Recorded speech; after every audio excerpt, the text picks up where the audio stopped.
Comme vous savez, on est passé par l'ascension. Donc la semaine dernière, on en a parlé en long et en large. On a parlé en long et en large de la puissance de l'ascension, de ce que l'ascension amène dans la vie du chrétien. Et donc, on a analysé tout ça vraiment en détail. On a étudié ce qui se débloque pour nous, les chrétiens, durant cette fête de l'ascension. On a étudié la manière dont Christ est monté au ciel et ce qui s'est débloqué durant la montée de Christ au ciel. On a étudié la manière dont Christ est monté au ciel et il s'est assis à la droite de Dieu le Père. On a parlé de la puissance en fait qui s'était dégagée, la protection qui s'était dégagée durant cette ascension. On a étudié ça sous différents angles. On a vu 6 choses très importantes par rapport à l'ascension. On a étudié d'abord que en montant au ciel, Christ a débloqué la puissance pour nous. Il a débloqué une puissance spéciale qui ne s'était pas débloquée au moment, je vais dire, de la résurrection, mais qui s'est débloquée au moment où il est réellement monté au ciel. On a étudié également le fait qu'il a débloqué la protection. Une protection spéciale pour nous les chrétiens durant ce moment de l'ascension et c'est ce qu'on a étudié ensemble. On a étudié également qu'au moment où il s'est assis à la droite de Dieu, il s'est assis en fait pour intercéder et pour agir quotidiennement pour nous, pour agir en notre faveur, pour étudier réellement, pour intercéder en fait pour nous les chrétiens durant ce moment. Et c'est ce qu'on a réellement étudié durant la semaine dernière. On a étudié que Christ, en fait, la raison pour laquelle il est monté au ciel, c'était pas pour juste s'asseoir et rester là et entrer dans la gloire. Non, non, non. La raison pour laquelle il s'est assis à la droite de Dieu, c'était pour réellement intercéder, pour prier pour nous, pour que nous puissions avoir tout ce que Christ avait prévu pour nous, que nous puissions découvrir en fait toutes ces choses, que réellement des choses puissent être débloquées par son intercession au ciel, à la droite de Dieu. Et on a lu également que l'ascension, c'était un rappel de la manière dont les disciples ont proclamé la parole de Dieu. Parce qu'on a vu qu'ils ont proclamé la parole de Dieu et dont nous aussi, on doit le faire également en étant, je vais dire, en prenant exemple sur les disciples, puisque ce sont nos grands frères dans la foi, puisque ce sont nos modèles dans la foi, puisqu'ils ont agi de cette manière, nous aussi c'est notre rôle d'agir de cette manière, de vivre de cette manière, de proclamer la parole de Dieu. Et puis dans Marc 16, si vous vous rappelez, on a lu que Dieu il confirmait le ministère des disciples par des signes et par des prodiges et par des miracles. Et c'est ce qu'il fait également dans la vie de ceux qui le servent avec foi et avec puissance et avec ardeur. Il agit exactement de la même manière. Il répond à nos actions au travers de signes, de prodiges et de miracles. Et tous les jours de notre vie, on vit réellement des signes merveilleux. Et on a vu que pour expérimenter l'action continuelle de Dieu dans notre vie et la puissance de l'ascension, on avait besoin de la prière, on avait besoin de vivre une vie de piété, on avait besoin d'aller à la montagne régulièrement, on avait besoin également de l'unité, prier dans l'unité, on avait besoin également d'être sur la montagne que Dieu avait désignée, c'est-à-dire d'être là où Dieu voulait que nous soyons. Et on a vu également qu'on ne pouvait pas être religieux, mais qu'on devait réellement vivre une vie chrétienne, qu'on devait vivre un mode de vie chrétien. Donc pas dans la religion, mais réellement un mode de vie chrétien. Vivre tous les jours de notre vie la vie chrétienne. Donc pas s'accrocher au symbole, mais s'accrocher réellement à la vie chrétienne. C'est ce que Dieu a prévu pour nous, c'est ce que Dieu veut pour nous, c'est la manière dont il veut qu'on agisse. Pas la religion, pas uniquement les symboles. Les symboles, c'est important, mais pas uniquement les symboles. Il fallait également qu'on puisse vivre le mode de vie des chrétiens. Et aujourd'hui, j'aimerais en fait juste qu'on continue ensemble dans la chronologie des événements. La chronologie des événements, c'est-à-dire qu'il y a eu donc l'ascension, donc Christ est monté au ciel, et puis on sait que le week-end prochain, on va vivre ensemble la Pentecôte. Et la question qu'on va se poser maintenant, c'est qu'est-ce qui s'est passé entre les deux? Qu'est-ce qui s'est passé entre l'ascension et la Pentecôte? Puisque c'est la semaine dans laquelle on est maintenant. La semaine dans laquelle on entre maintenant, c'est la semaine qui est entre les deux, qui s'intercale entre l'ascension, c'est-à-dire le fait que Christ monte au ciel, et la Pentecôte, c'est-à-dire le moment où Dieu va envoyer des langues de feu, Dieu va envoyer le Saint-Esprit sur ses apôtres et sur ses disciples. Et donc j'aimerais qu'on regarde un peu ce qui se passe entre les deux. Puisque, comme vous savez, la semaine prochaine, on va vivre ensemble, on va fêter ensemble la Pentecôte. Et d'ailleurs, notre convention aura lieu la semaine prochaine. Ce sera notre convention qu'on appelle d'habitude la convention de Pâques, puisqu'elle a lieu à Pâques. Ici, ce sera notre convention de Pentecôte. Et donc, on va parler en détail du don du Saint-Esprit qui est descendu sur les apôtres comme des langues de feu. Et ce jeudi, donc il y a 3 jours, on a vécu ensemble, on a fêté ensemble l'Ascension. Donc, chronologiquement, en fait, c'est intéressant de se demander ce qui s'est passé entre ces deux événements. C'est important parce que la Bible nous dit de discerner les temps et les circonstances. Donc la Bible nous dit également de pouvoir discerner les temps dans lesquels on se trouve. Et donc là, on est dans le temps entre l'Ascension et la Pentecôte. Et donc c'est important pour un chrétien de se poser la question, que veut dire ce temps? Qu'est-ce que ça veut dire d'être entre l'Ascension de jeudi et la Pentecôte qui commence vendredi et samedi prochain. Et donc, la semaine dernière, dimanche dernier, on s'était arrêté à Acte 1. Et donc, j'aimerais qu'on continue ensemble dans Acte 1, puisque Acte 2 commence avec l'effusion du Saint-Esprit. Acte 2 commence avec le moment où les disciples ont reçu le Saint-Esprit. Et donc, c'est pour ça que j'aimerais bien qu'on lise la suite de Acte 1, puisqu'on s'était arrêté, je pense, au verset 13. Et maintenant, on va aller un peu plus loin dans Acte 1 pour arriver jusqu'à ce qui s'est passé dans Acte 2. Donc, on va lire ensemble Acte 1, verset 12 jusqu'au verset 26. On va prendre ensemble, on s'est arrêté au 11 ou au 12. Et donc, on continue 12 à 26 pour comprendre un peu ce qui s'est passé durant ce moment entre l'Ascension et la Pentecôte. On va prendre ensemble Acte 1 à partir du verset 12.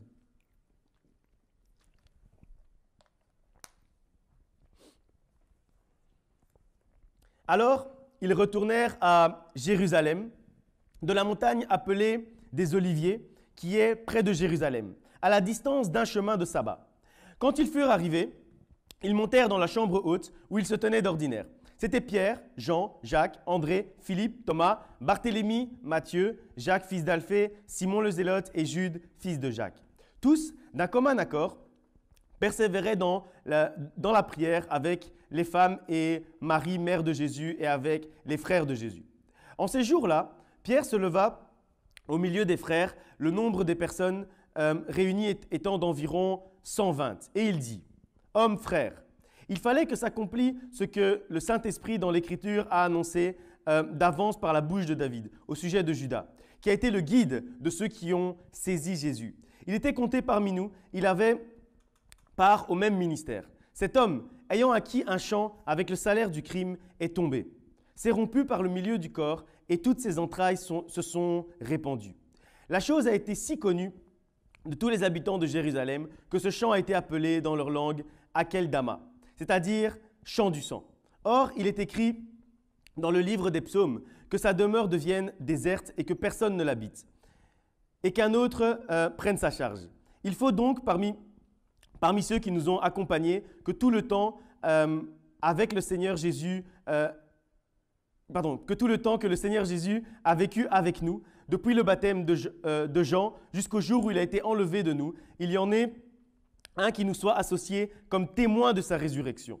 Ils en présentèrent 2, Joseph, appelé Barsabas, surnommé Justus, et Matthias. Puis, ils firent cette prière. « Seigneur, toi qui connais les cœurs de tous, désigne lequel de ces 2 tu as choisi, afin qu'il ait part à ce ministère et à cet apostolat que Judas a abandonné pour aller en son lieu. » Ils tirèrent au sort et le sort tomba sur Matthias, qui fut associé aux 11 apôtres. Ce passage, en fait, il nous montre quelque chose de très important, quelque chose de primordial. Ce qu'on voit dans ce passage, c'est que, donc, comme vous savez, je ne vais pas vous apprendre que Judas a trahi Jésus-Christ. Et donc, il a également, d'une certaine manière, en trahissant Jésus-Christ, il a également trahi les apôtres. Il a trahi ses amis, il a trahi ses frères dans le ministère. Et du coup, en fait, étant donné qu'il les a trahis, ils n'étaient plus 12, ils étaient 11. Ils étaient 11 et il leur en manquait un. Il leur en manquait un parmi eux. Pourquoi? Parce qu'en fait, ils étaient censés être 12. Ils étaient censés demeurer à 12. Et donc, il manquait l'un d'entre eux. Et vous savez, les disciples, les apôtres, ils devaient être dans une situation vraiment assez compliquée, je vais dire, puisque vivre la trahison, ce n'est pas quelque chose de simple à vivre. C'est même, je dirais, quelque chose de compliqué. Ce n'est pas simple de vivre la trahison. Et ici, c'est une trahison qui est en plus particulière. Parce que, en fait, c'est une trahison qui touche plus que les autres parce que c'est une trahison de frères. Puisque les disciples, en fait, ils considéraient réellement Judas comme étant leur frère.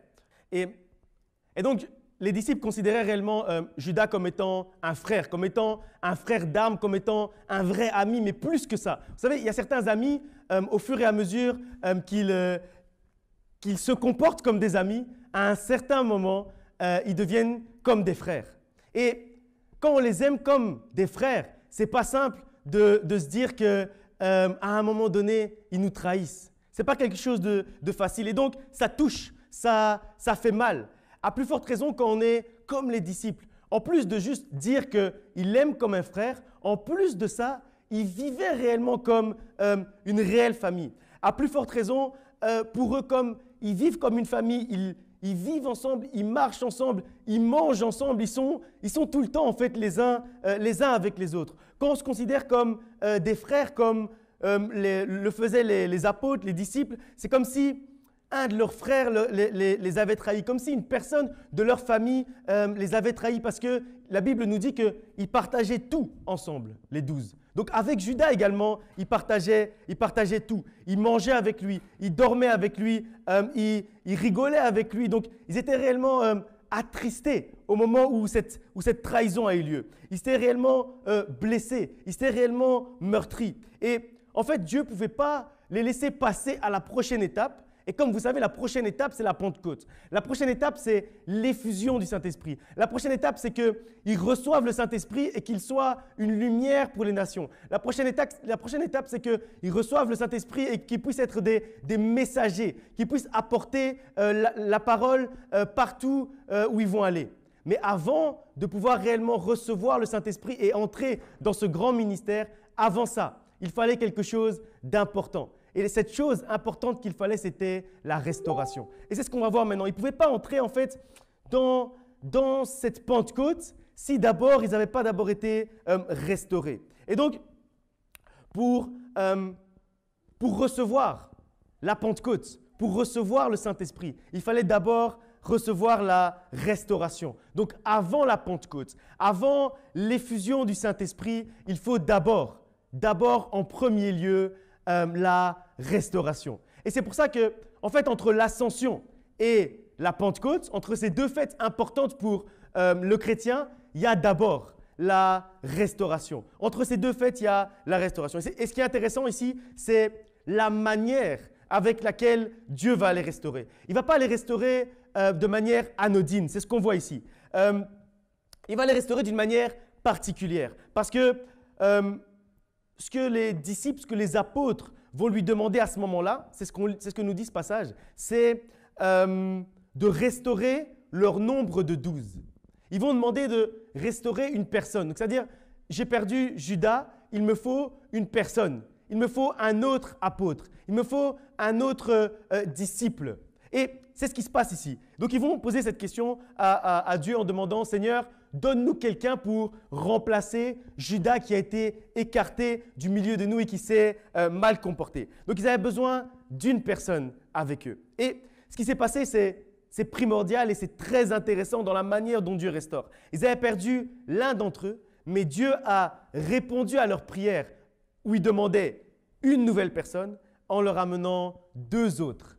En leur amenant deux autres apôtres, en leur amenant deux autres disciples. Là où ils avaient perdu Judas, Dieu leur a donné Joseph et Matthias. C'est ce que nous dit la parole de Dieu. Après, voilà, il a fallu faire un choix. Donc ils ont prié, ils ont demandé que Dieu les fasse discerner celui qui devait être parmi les 12. Mais ça ne veut pas dire que Joseph est parti. La Bible nous dit que Joseph est resté avec eux. Il faisait partie des disciples, il était avec eux. Donc là où ils ont demandé un remplacement, Dieu a donné 2 remplaçants. Et c'est ça qui est fort justement. Avant d'entrer dans la Pentecôte et recevoir le Saint-Esprit, ils avaient besoin d'être restaurés. Mais là, vous avez besoin d'être restaurés avec un frère. Dieu leur en a donné 2. Il a restauré leur groupe d'apôtres au-delà de leurs espérances, au-delà de ce qu'ils avaient demandé, au-delà même de ce qu'ils avaient perdu, au-delà même de ce qu'ils espéraient. Dieu a restauré au-delà. Et donc, ce que je suis venu te dire aujourd'hui, mon frère, ma sœur, ce que je suis venu te dire en ce dimanche midi, c'est que Dieu restaure au-delà de ce que tu as perdu. En fait, il ne restaure pas à la situation initiale. La manière dont il travaille, c'est qu'il restaure au-delà même de ce que tu as perdu. Il va au-delà. Là où tu as perdu Judas, il va te donner Matthias et Joseph. Il restaure au-delà. Toi, tu demandes juste un. Et lui, il te restaure avec 2. Et donc, c'est ce que je suis venu te dire aujourd'hui. C'est qu'avant la Pentecôte, entre l'ascension, entre la montée de Christ au ciel et le moment où il a envoyé le Saint-Esprit, il y avait la restauration. Mais une restauration particulière, une restauration au-delà des espérances, une restauration au double de ce qu'on demande. Et c'est-à-dire que cette semaine, tu dois t'attendre à une visitation particulière de la part de Dieu. Cette semaine, Dieu va te visiter d'une manière particulière parce qu'on est dans un moment particulier. Vous savez, nous les êtres humains, on a trop tendance à travailler de manière ponctuelle. C'est-à-dire, on se dit, il y a l'ascension, qu'est-ce que ça veut dire? C'est la montée de Christ au ciel. Après, on se dit, dans une semaine, il y a la Pentecôte, qu'est-ce que ça veut dire? Ça veut dire qu'on va recevoir le Saint-Esprit. Mais il faut se poser également la question de ce qui va se passer entre les deux. Parce que comme on a déjà beaucoup parlé, Dieu ne travaille pas de manière ponctuelle. Christ ne travaille pas de manière ponctuelle. Et la raison pour laquelle il est monté au ciel, c'est justement pour ne plus agir ponctuellement, mais pour agir continuellement. Et donc, entre ces 2 points, de l'ascension et de la Pentecôte, il continue d'agir. Et donc, il faut se poser la question, il faut discerner la manière dont il va agir. Il faut discerner ce qu'il va faire entre cette ascension et cette Pentecôte. Et ce qu'il va faire justement, c'est te visiter d'une manière particulière. Il va te visiter d'une manière particulière pour restaurer ta vie d'une manière particulière, pour te restaurer au-delà même de ce que tu demandes, pour te restaurer au-delà même de ce que tu attends, pour te restaurer au-delà même de tes prières, pour te restaurer au-delà même de ta volonté, pour te restaurer au-delà même de ce que toi tu désires. Au-delà même de tes désirs, il va te restaurer. Et c'est ce qui va se passer durant cette semaine entre l'ascension et la Pentecôte. La seule chose que tu as à faire, c'est d'y croire. La seule chose que tu as à faire, c'est de demander. Comme les disciples ont demandé. Ils ont dit, Seigneur, il nous manque Judas. Tu vois que Judas nous a trahis. Seigneur, on a besoin que maintenant quelqu'un puisse remplacer Judas. Et donc, ils ont juste demandé, ils ont juste posé la question. Et en posant la question, Christ a agi. En posant la question, Dieu a agi. Donc, tout ce que tu as à faire, c'est de demander. Et tu verras que la manière dont Christ va te visiter durant cette semaine, ça va t'étonner toi-même. Parce que les disciples, au moment où ils ont demandé un apôtre, au moment où ils ont demandé un disciple pour remplacer Judas, ils s'attendaient à un. Et donc, quand Joseph et Matthias sont arrivés pour remplacer Judas, ils ont été surpris eux-mêmes. Raison pour laquelle, après, ils ne savaient même pas comment choisir. C'est ce que nous dit la parole de Dieu. Ils ne savaient pas comment choisir et ils se sont posé la question, mais comment est-ce qu'on va choisir? Et puis, ils ont prié encore une fois, ils ont dit, Seigneur, toi qui connais toutes choses, choisis à notre place, parce que nous, on ne sait pas comment choisir. Et c'est ça qui est merveilleux avec notre Dieu. C'est qu'il va te donner au-delà de tes espérances, d'une manière où tu devras lui poser la question, Seigneur, tu m'as donné tellement de bénédictions. Je ne sais pas de laquelle je dois profiter maintenant. C'est ce que les disciples ont fait. En fait, ils ont demandé, Seigneur, remplace Judas. Et puis, il a donné Matthias et Joseph. Et ils se sont dit, mais je ne sais pas. On n'est pas capable de choisir. Ils sont tellement bons tous les deux. Parce que s'il y en avait un qui était un peu vite fait, un peu mauvais, et l'autre qui était bon, ben, ils allaient savoir qui ils devaient choisir. Mais ce qui se passe là, c'était que les deux étaient excellents. Les deux étaient 2 apôtres excellents. Et donc, la manière dont Dieu restaure, c'est qu'il te donne l'excellence doublement. Et quand il te donne cette excellence, cette bénédiction excellente, double, ce qui va se passer, c'est que toi-même, tu ne sais pas de laquelle tu dois jouir en premier. Et donc, tu dis, Seigneur, est-ce que je dois d'abord jouir de A ou est-ce que je dois d'abord jouir de B? Est-ce que je dois d'abord profiter de cette bénédiction-là ou est-ce que je dois d'abord profiter de cette bénédiction-ci? Et là, tu commences à te poser des questions, avoir le choix du roi. Tu commences à te demander, qu'est-ce que je dois faire? De quoi est-ce que je profite en premier?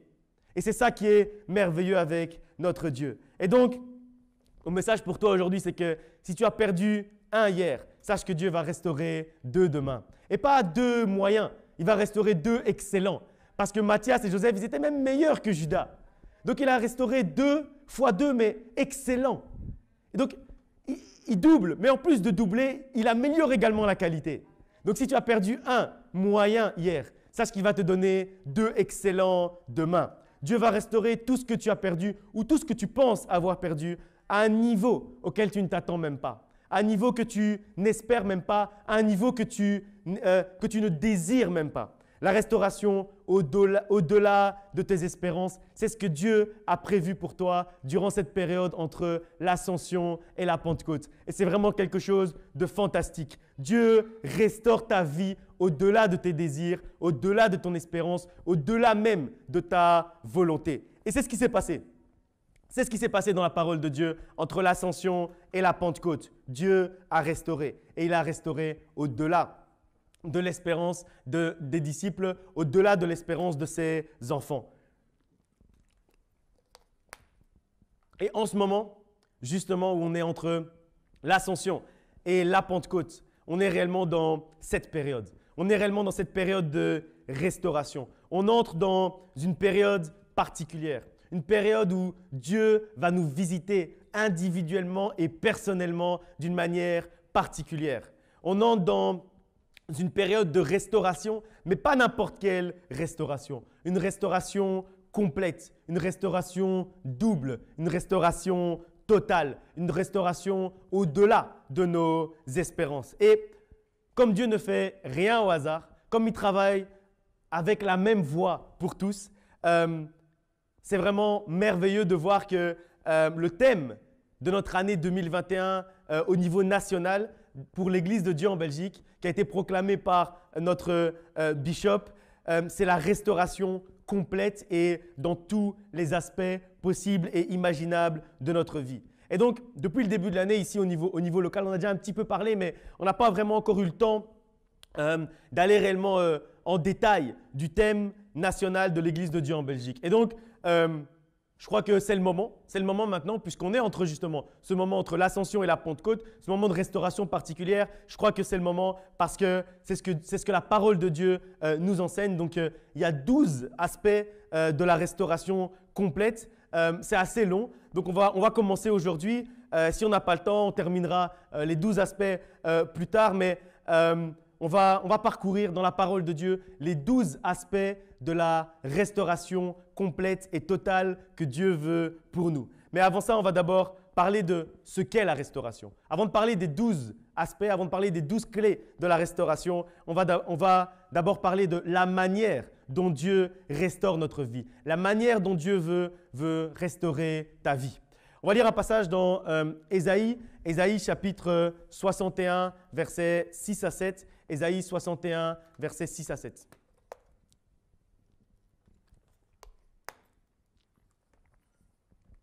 Ésaïe 61, à partir du verset 6.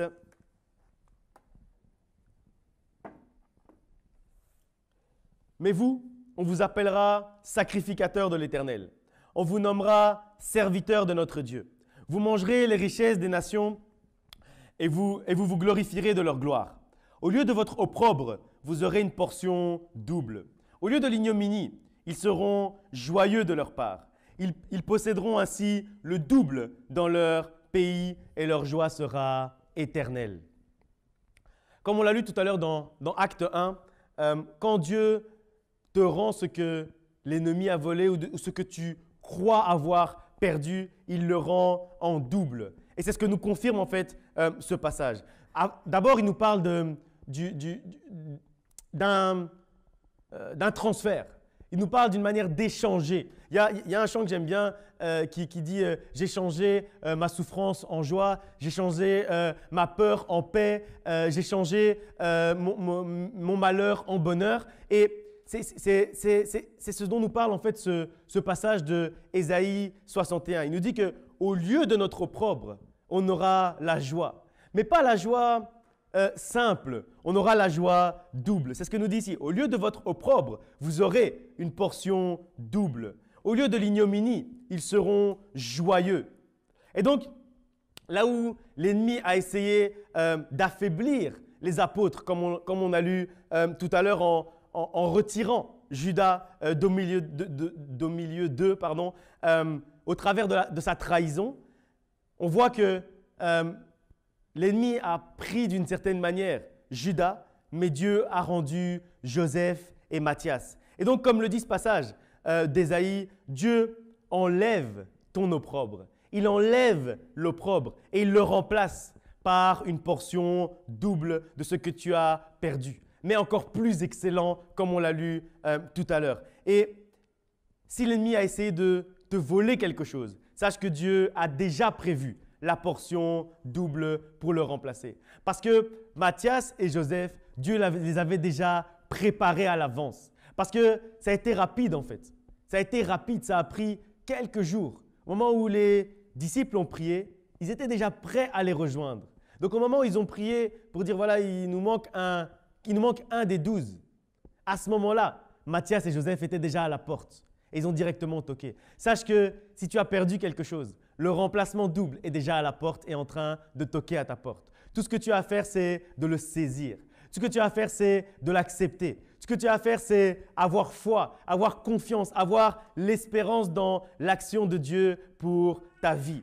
Et c'est pour ça qu'on dit ici qu'au lieu de l'opprobre, Dieu nous prépare déjà une portion double. Avant même qu'on ait perdu, avant même que Judas ait trahi, Dieu avait déjà prévu à l'avance Matthias et Joseph qui étaient prêts à toquer à la porte pour venir remplacer ce que les disciples avaient perdu. Et donc, peu importe ce que l'ennemi a essayé de te voler, peu importe ce que l'ennemi a essayé de te faire croire qu'il t'avait volé parce qu'il n'a pas vraiment de pouvoir de te voler quoi que ce soit, sache que Dieu a déjà prévu à l'avance de remplacer avec une portion double. Alors, mon message pour toi aujourd'hui, c'est arrête de pleurer, de te lamenter pour le Judas que tu crois avoir perdu. Parce que Dieu a déjà pourvu avec Joseph et Matthias. Il a déjà prévu à l'avance Joseph et Matthias pour remplacer Judas. Et tu posséderas demain le double de ce que tu as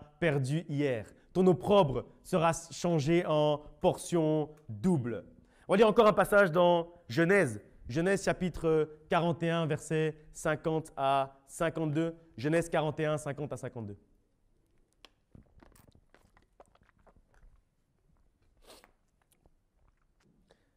Avant les années de famine, il naquit à Joseph 2 fils, que lui enfanta Asnath, fils de Potiphéra, prêtre d'On. Joseph donna au premier le nom de Manassé, car dit-il, Dieu m'a fait oublier toutes mes peines et toute la maison de mon père. Et il donna au second le nom d'Éphraïm, car dit-il, Dieu m'a rendu fécond dans le pays de mon affliction. Vous savez, il y a quelque chose de vraiment puissant en fait dans ce passage. Il y a quelque chose de puissant qui se dégage en fait de ce passage. C'est la fin quand on dit « Dieu m'a rendu fécond dans le pays de mon affliction ». Ça veut dire que Dieu en fait, il n'a pas besoin de nous sortir d'une situation difficile pour commencer à nous bénir. Au cœur même de la situation difficile, il est capable de te bénir. Ça veut dire que au lieu de sortir Joseph d'Égypte, il a rendu l'Égypte le pays de bénédiction de Joseph. Ça veut dire que là où le pays, à la base, l'Égypte, c'était un pays d'esclavage pour Joseph. C'était un pays d'esclavage puisqu'il avait été envoyé en Égypte comme un esclave, vendu comme un esclave. Et au moment en fait où Dieu dit non, c'est trop. Là maintenant, je dois changer son affliction en portion double de bénédiction. Au moment où il fait ça, il ne va pas faire sortir Joseph d'Égypte. Il ne va pas le ramener en fait dans la maison de son père. Ce qu'il va faire, c'est qu'il va changer le pays d'esclavage en pays d'élévation. Et c'est ce que Dieu est capable de faire. Et c'est ce que Dieu fait dans notre vie, au cœur de notre vie, c'est ce que Dieu fait. Ça veut dire que là où les hommes ont pu t'amener pour ton esclavage, Dieu peut changer ce lieu d'esclavage en lieu de prospérité. Il peut changer ce lieu d'esclavage en lieu de multiplication. Il peut changer ce lieu de malheur en lieu de bonheur. C'est comme ça qu'il agit. Il n'a pas besoin de te faire sortir de là. Il préfère même confondre. Il préfère confondre ceux qui t'ont amené dans ce lieu. Et c'est pour ça qu'après, dans la vie de Joseph, ceux qui l'ont amené dans ce lieu, c'est-à-dire ses frères, ont été confondus.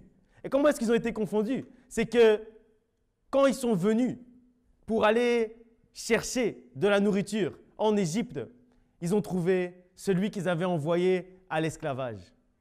Ils l'ont trouvé et ils ont vu qu'en fait, au cœur, parce que c'est comme ça que notre Dieu agit. Et j'aime vraiment beaucoup ce que Joseph a fait à ce moment-là.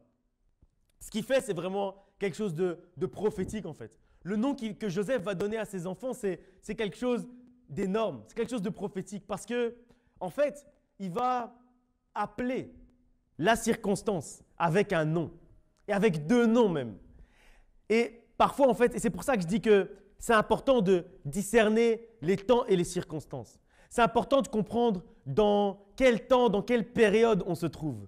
Et c'est pour ça que je dis que c'est important de comprendre ce qui se passe entre l'ascension et la Pentecôte. C'est important, c'est primordial en fait de comprendre ça, de s'en rendre compte. Pourquoi? Parce que après, c'est à nous à donner des noms. C'est pour ça que vous remarquez que moi, j'aime bien donner des noms aux semaines.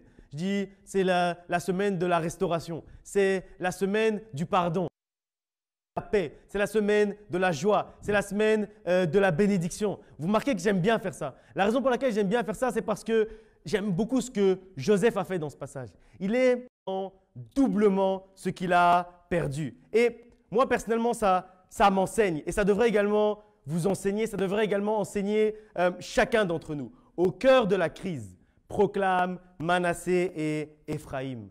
Au moment où le problème va arriver, au cœur des difficultés, dans le pays de l'opprobre, dans le pays des difficultés, proclame la restauration et la restitution double. En fait, arrête de regarder la situation dans laquelle tu es. Arrête de regarder la crise dans laquelle tu es, mais fixe les yeux sur ton Manassé et sur ton Éphraïm. Fixe les yeux sur la restauration et sur la rétribution double. Comme on l'a lu tout à l'heure, ne regarde pas à Judas que tu as perdu, mais remercie déjà Dieu pour Joseph et pour Matthias qu'il t'a déjà prévu, qu'il t'a déjà donné. Parce qu'il a restauré au-delà même de tes espérances. Et donc, il va restaurer ta situation à un niveau auquel tu ne t'attends même pas, à un niveau que tu n'espères même pas.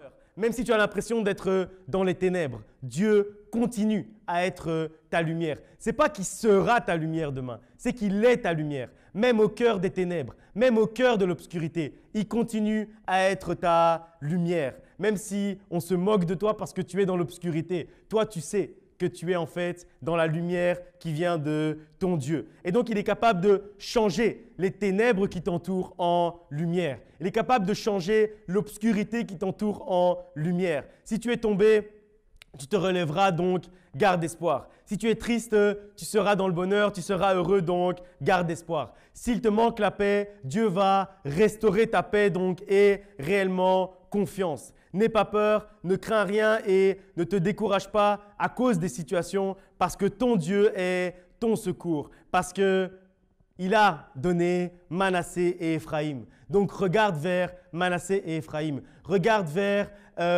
le fait que Dieu est capable de te bénir au cœur même de ton affliction. Il est capable de la changer en bénédiction et tu verras ta délivrance. Si tu gardes tes yeux fixés sur l'invisible, si tu gardes les yeux fixés sur la restauration qui est en chemin, tu verras cette délivrance, tu verras cette restauration.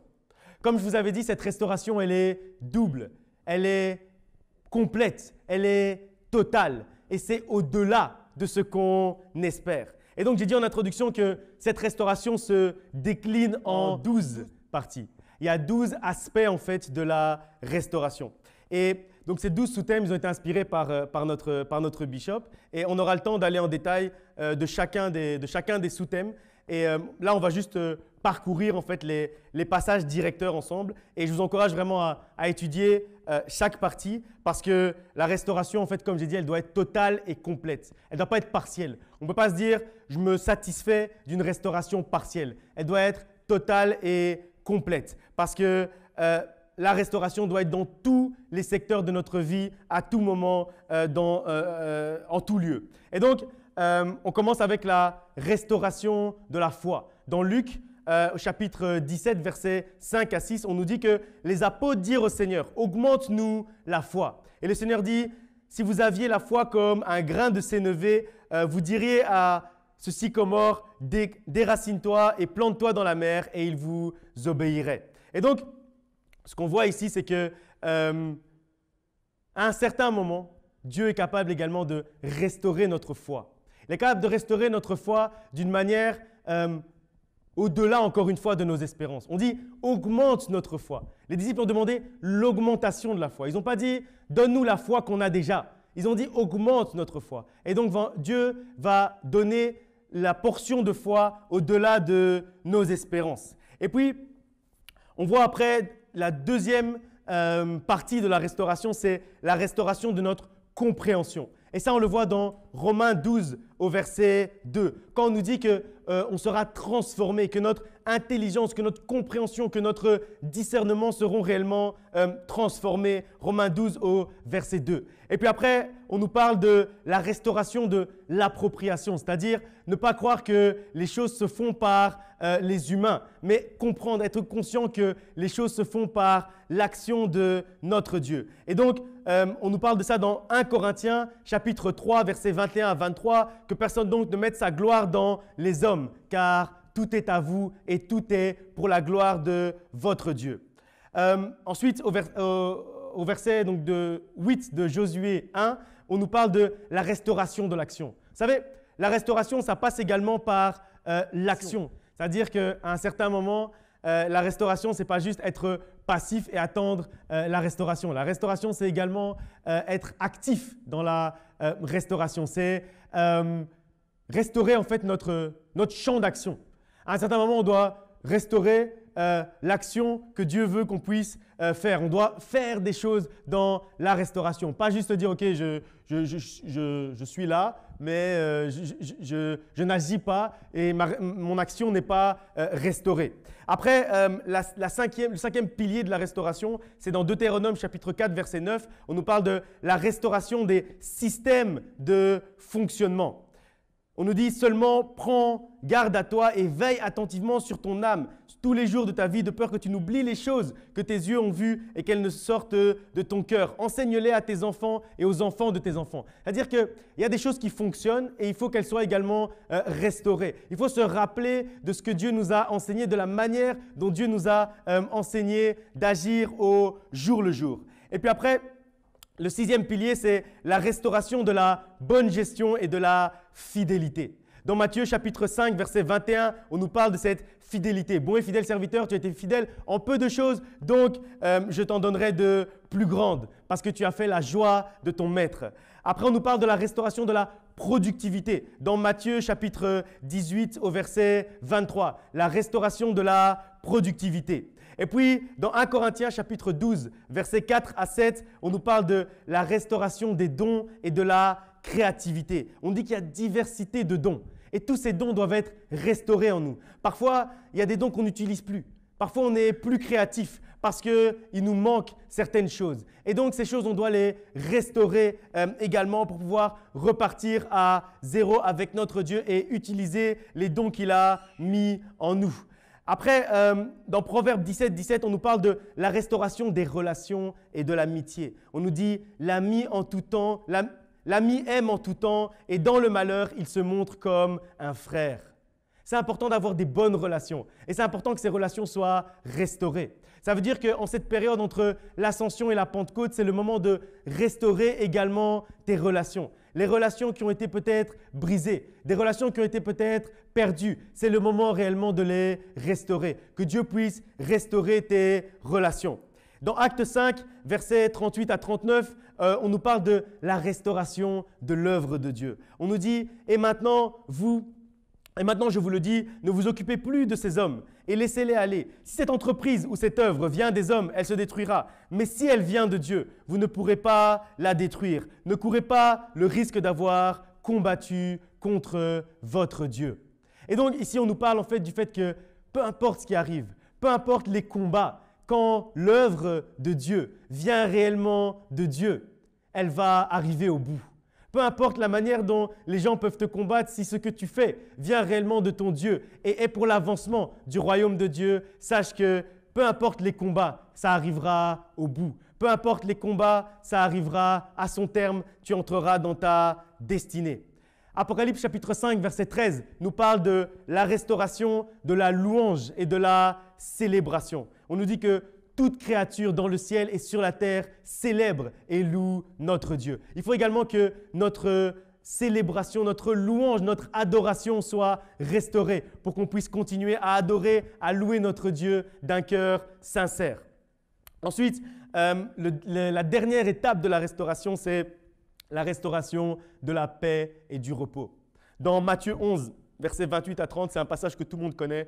« Venez à moi, vous tous qui êtes fatigués et chargés, et je vous donnerai du repos. » Et notre Dieu, il restaure également notre paix. Il restaure également notre calme. Il restaure également notre repos. Il nous fait entrer dans son repos. Avant de conclure, on va prendre un dernier passage dans Ésaïe chapitre 43, versets 18 à 19. Ésaïe 43, verset 18. « Ne pensez plus aux événements passés et ne considérez plus ce qui est ancien. Voici, je vais faire une chose nouvelle qui est sur le point d'arriver. Ne la connaîtrez-vous pas? Je mettrai un chemin dans le désert et des fleuves dans la solitude. » Quand Dieu restaure, ce qu'il fait, c'est qu'il enlève même jusqu'au souvenir de ce qui t'a potentiellement blessé. C'est pour ça que le verset 18 nous dit que on ne va même plus penser. On ne va même plus penser aux événements passés, aux événements qui nous ont fait du mal. Lorsque Dieu nous a restaurés, on ne considère même plus ce qui anciennement nous avait fait du mal. Parce que, comme le dit le verset 19, il a fait quelque chose de nouveau. Il est en train de faire quelque chose de nouveau dans ta vie. Au moment où on est en train de parler, il est en train de faire quelque chose de nouveau. Entre l'ascension et la Pentecôte, Dieu fait quelque chose de nouveau dans ta vie. Peut-être que jusqu'à l'ascension, tu as pleuré. Jusqu'à l'ascension, tu peux pleurer. Mais au moment où l'ascension est passée, au moment où Christ est monté au ciel, au moment où Christ est assis à la droite de Dieu, à ce moment-là, il restaure. Et à ce moment-là, il sèche tes larmes. Et à ce moment-là, il t'enlève toute tristesse. À ce moment-là, les ténèbres ne sont plus. À ce moment-là, tes pleurs ne sont plus. À ce moment-là, tu rentres dans la restauration de ton Dieu. Parce que jusqu'à l'ascension, peut-être que tu vas pleurer. Mais entre l'ascension et la Pentecôte, Dieu est sur le point de faire une chose nouvelle. Il est sur le point de faire quelque chose de nouveau dans ta vie. Entre l'ascension et la Pentecôte, Dieu trace un chemin dans le désert. C'est ce que nous dit ce passage. Entre l'ascension et la Pentecôte, il fait couler le fleuve de bonheur au cœur même de ta solitude. Au cœur même de ta solitude, Dieu est capable de faire couler un fleuve de bonheur. Le verset 19, il est vraiment merveilleux. Et il annonce en fait la période dans laquelle on est en train d'entrer. La période entre l'ascension et la Pentecôte. Une période de restauration totale et complète. Une période durant laquelle il va faire une chose nouvelle dans nos vies. Une période durant laquelle il va faire une chose nouvelle dans ta vie. Une période durant laquelle il va tracer un chemin dans le désert par lequel tu étais en train de passer jusqu'à l'ascension. Peut-être que tu passais par un chemin de désert jusqu'à l'ascension. Mais au moment où l'ascension est passée et où la Pentecôte commence à pointer le bout de son nez, à ce moment-là, sache qu'il va tracer un chemin dans le désert. Un temps durant lequel il va faire couler un fleuve de paix, un fleuve d'amour, un fleuve de joie, même dans la solitude. par laquelle tu étais en train de passer, même dans la tristesse, dans le malheur par lesquels tu étais en train de passer, Dieu va faire couler un fleuve de paix, d'amour et de joie. C'est dans ce temps de restauration totale et complète que Dieu va nous faire entrer dès aujourd'hui. C'est dans ce temps de restauration totale et complète que Dieu te fait entrer dès aujourd'hui, dès maintenant, au moment où nous sommes en train de parler. Et il ne faut pas manquer ce temps. Vous savez, quand on dit qu'il faut discerner les temps et les circonstances, ça veut dire qu'on ne peut pas manquer ce temps. On ne peut pas manquer ce moment. On ne peut pas manquer ce moment parce que c'est crucial en fait. Et il n'y a que 10 jours. L'Ascension, c'est le jeudi. La Pentecôte, c'est le lundi. Donc, il y a plus ou moins 10 jours entre l'Ascension et la Pentecôte. C'est une fenêtre de temps qui est assez courte. Et donc, on ne peut pas se permettre de louper cette fenêtre de temps. Ce sont 10 jours tellement importants. C'est tellement important de vivre ces 10 jours dans la plénitude de la restauration totale et complète. Les 10 jours de la restauration totale et complète, c'est ce que Dieu veut t'amener dès aujourd'hui. Pas une restauration partielle, mais une restauration totale et complète. Une restauration puissante qui t'amène même au-delà de ta situation initiale, qui t'amène au-delà de ce que tu es en train de vivre parce que c'est ce que ton Dieu veut pour toi dès aujourd'hui. Dès aujourd'hui, il veut quelque chose de merveilleux pour toi. Il veut que tu vives réellement quelque chose de merveilleux parce qu'aujourd'hui, il choisit de te faire entrer dans cette restauration. C'est ce que Dieu veut t'amener en cette période particulière entre l'Ascension et la Pentecôte. Vous savez, ça a été un peu difficile aujourd'hui au niveau technique, mais je crois aussi qu'il y a une raison. Vous savez, avec Dieu, tout a une raison. Ça veut dire que si ça a été difficile aujourd'hui, c'est que vous deviez recevoir quelque chose de particulier. C'est que Dieu voulait vous visiter d'une manière particulière et que peut-être l'ennemi n'était pas content que vous soyez visité de cette manière particulière. Alors, attachez-vous à ce moment. Le moment qu'on va passer maintenant dans la prière, c'est le moment où Dieu veut te visiter. C'est le moment où Dieu veut vous visiter d'une manière particulière parce qu'il a choisi de te restaurer totalement et complètement, de manière particulière. Parce que c'est ce qu'il veut faire dans ta vie dès aujourd'hui. Il ne veut pas attendre, il veut faire ça dès aujourd'hui. En cette période, il veut te visiter. Dieu veut une visitation particulière, personnelle, individuelle dans ta vie. Et il veut te restaurer même, comme on a lu tout à l'heure dans Acte 1, au-delà de tes espérances. Cette semaine, à partir d'aujourd'hui, Dieu va agir d'une manière particulière dans ta vie. Cette semaine, Dieu va te visiter particulièrement. Dès aujourd'hui, durant la prière, Dieu va te visiter particulièrement. Tout ce que tu as à faire, c'est d'y croire. Tout ce que tu as à faire, c'est d'avoir la foi et l'espérance dans l'action de Dieu pour ta vie. La visitation particulière de Dieu qui t'amène la restauration, elle est sur le point d'arriver, elle est en train d'arriver dès maintenant. Mets ton espérance dans ton Dieu, car aujourd'hui, il va changer tes ténèbres en lumière. Aujourd'hui, il va tracer un chemin dans ton désert. Peu importe ce que tu cherches, peu importe ce par quoi tu es en train de passer aujourd'hui, peu importe ce que tu as l'impression d'avoir perdu, c'est aujourd'hui que Dieu a prévu de te visiter et de te restaurer totalement et complètement. Ta restauration totale, elle commence aujourd'hui. Elle commence avec l'Ascension, elle va se terminer à la Pentecôte. Ta restauration complète et totale, elle commence avec la prière que nous apprêtons à faire dès maintenant. Alors, saisis cette restauration totale et complète. Ne manque pas ce moment, ne manque pas cette fenêtre de temps. Sois réellement au rendez-vous parce que Dieu va passer aujourd'hui chez toi. Dieu va te visiter aujourd'hui. Il va souffler dans ta vie pour t'envoyer un vent de paix. Il va souffler aujourd'hui pour faire couler dans ta vie l'amour dont tu as besoin, faire couler le bonheur dont tu as besoin, le bonheur que tu recherches, la paix que tu recherches. Aujourd'hui, il veut te visiter et réellement te l'amener. Alors, prie comme tu n'as jamais prié aujourd'hui. Prie pour demander cette visitation particulière de la part de ton Dieu. Prie d'un cœur sincère et demande à ton Dieu de remplacer Judas aujourd'hui. Demande de le remplacer de manière double. Demande de le remplacer par Matthias et Joseph. Aujourd'hui, proclame que au cœur de ton affliction, ton Dieu t'a déjà restauré. En ce dimanche, demande à ton Dieu de t'envoyer Matthias et Joseph. En ce dimanche, commence à proclamer Manassé et Ephraïm dès aujourd'hui. Au moment où nous sommes en train de prier, commence à proclamer. En ce dimanche, demande à ton Dieu de réellement te restaurer. Prions ensemble pour cette visitation particulière de la part de notre Dieu, pour la restauration totale et complète. Prions ensemble.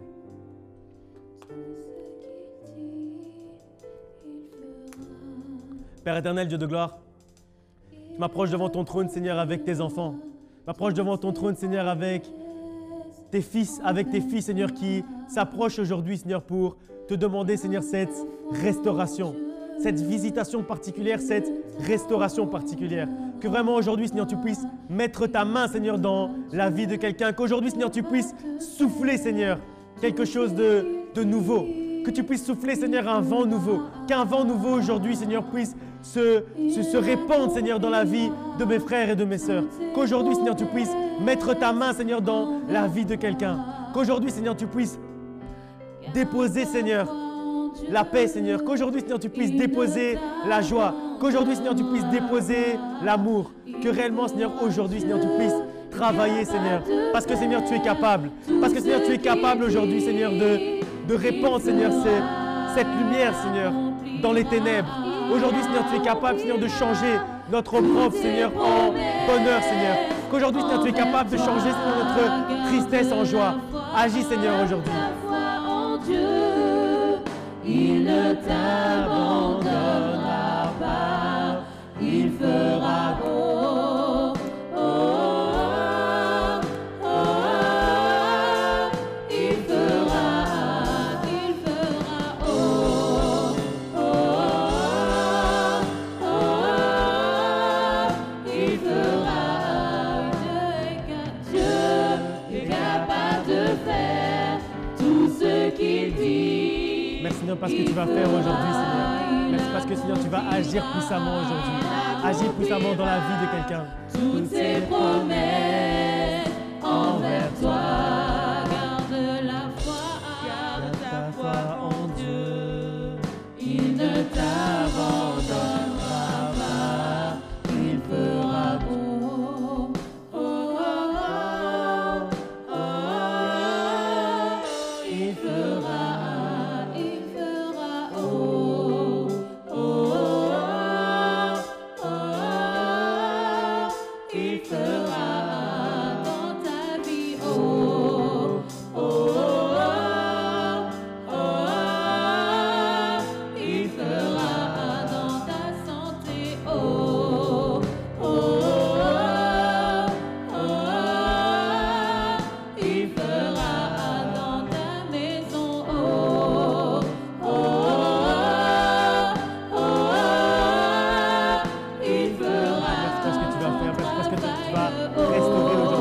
Restaure, Seigneur.